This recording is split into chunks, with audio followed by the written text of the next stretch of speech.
Hello, Williams Boulevard Baptist Church. My name is Tim Williams, and I want to welcome you to Word of the Week. Hi, I'm Amy Williams. Welcome, and thank you for being with us over the Easter weekend. Thank you for joining us online for our worship services. I know that this past Sunday we had some technical issues, and we're working on those. And so we want to let you know that we'll be making a few adjustments on our worship schedule. We're going to go back to Byron Johnson's Bible study live at 9:30, and then we'll follow that up with our online worship at 10:45. We've had some technical issues and difficulties, but that's not a bad thing because it stretches us and challenges us and gets us ready for the future. So Amy, what do you feel like that you've learned from this past weekend? So I love Easter. I love all celebrations, but this weekend was really different just being online. And so I enjoyed that Friday night for Good Friday. We were able to have communion in our homes.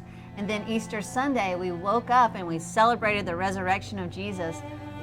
But I really enjoyed Saturday because it was a different experience this year. You know, I had to think about what did we do on Saturday? And Saturday is very much a day of waiting. You know, the disciples, their whole life had been just changed completely. And so they waited to hear what was next. They waited to see what was going to happen. I think in a small way today, we still are in a waiting period. You know, we wait to go back out into life. We wait to go shopping. We wait to hug our friends and family again. You know, we wait for that next step. So I think that the Easter story taught me that waiting is an important part. Yes, absolutely. I think that waiting is really important as it relates to the Easter story. But I think the Bible also has a lot to say about waiting, in particular, waiting for the coming of Christ. In the Holy Week, Jesus taught many parables, and many of those parables were about waiting. One of those parables is in Matthew chapter 25. We know it as the parable of the 10 virgins. What I'd like to do is read it to you and then share some devotional thoughts that I feel like the Lord has taught us out of this passage. In Matthew chapter 25, beginning in verse 1. Then the kingdom of heaven will be like 10 virgins who took their lamp and went to meet the bridegroom. 5 of them were foolish and 5 were wise. For when the foolish took their lamp, they took no oil with them, but the wise took flasks of oil with their lamp. As the bridegroom was delayed, they all became drowsy and slept. But at midnight there was a cry, "Here is the bridegroom, come out to meet him." And then all those virgins rose and they trimmed their lamps.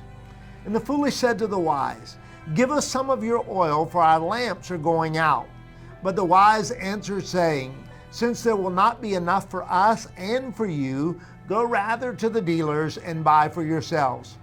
And while they were going to buy, the bridegroom came, and those who were ready went in with him to the marriage feast, and the door was shut. Afterwards, the other virgins came also, saying, "Lord, Lord, open to us." But he answered, "Truly I say to you, I do not know you. Watch therefore, for you know neither the day nor the hour." Watch or wait on the Lord. The pivotal moment in this parable is that moment when the bridegroom comes, the moment when it's time to be ready. And the lesson that we learn in the parable is it's so important to prepare for that moment or that time. And so the question for us is, are we ready? Are we ready? Are we prepared for that moment? There's a right way to wait and there's a wrong way to wait. Amy, do you wait well? Well, do you wait well? I ask you first. You go first. So I think if I have like a big event, you know, like a wedding like this, and I have to, you know, look forward to this, I don't think I wait well. I get very nervous and anxious as it's approaching and all of the details that go into it. And I think kind of like these women, you know, they were going to a wedding. All of the details that go into a wedding and all the things you have to prepare for. I mean, they got the important things. They thought they got their lamps, but they forgot the oil because they weren't prepared. They weren't thinking ahead, you know. So I believe that So I believe that we can wait wrong when we let fear and anxiety and stress rob us of preparing well. So how can we prepare well? So I think we can wait well or prepare well by anticipating what's next. We need to spend time with the Lord and reflect on what He wants from us. It's easy to just be busy in anticipation, but we need to be more than just busy or more than just waiting or more than just stressing about it, but we really need to stop and think about what's important. A couple of things this shelter in place has made me think about. One of them is just the value of family. It's been fun to walk in the neighborhood and take walks every evening and see all the neighbors out and talk with them as we walk by. And I think sometimes in our busy life, we don't do that. No. So one of the things I've learned in this waiting is I need to value that. I need to make that more important, and I want to keep that in my life. Another thing I've learned about waiting in this particular time is in my life prior to the shelter in place, I think there were a lot of time wasters. And so I've been processing what are some of those things that I spent time with that maybe I don't need to go back to because there are things that are more important. And so Amy, I think it's important that we value people in our life and we value opportunities to minister to others.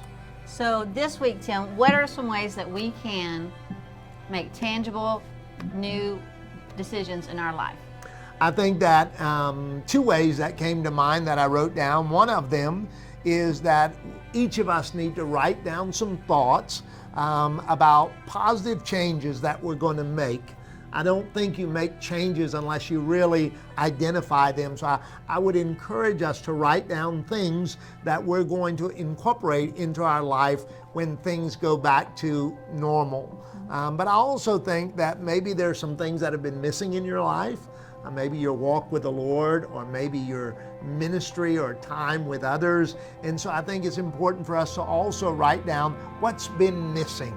Identify what hasn't been a part of our life that should, so that we can make that a part of our life. This Sunday, the sermon series is called The Way. Jesus said, I am the way. And we want to follow in the way of Christ. And so we're going to be talking about preparing, anticipating, walking in the way and what that looks like and what the Bible says about that. And so I'm praying that God will give us some insight into waiting and preparing as this shelter in place is lifted and we're able to go back to some semblance of normalcy in our life. But I want you to know today that we love you, church family, and we're praying for you. And we want to remind you to be salt and light. And remember, this is the day the Lord has made. We will rejoice and be glad in it.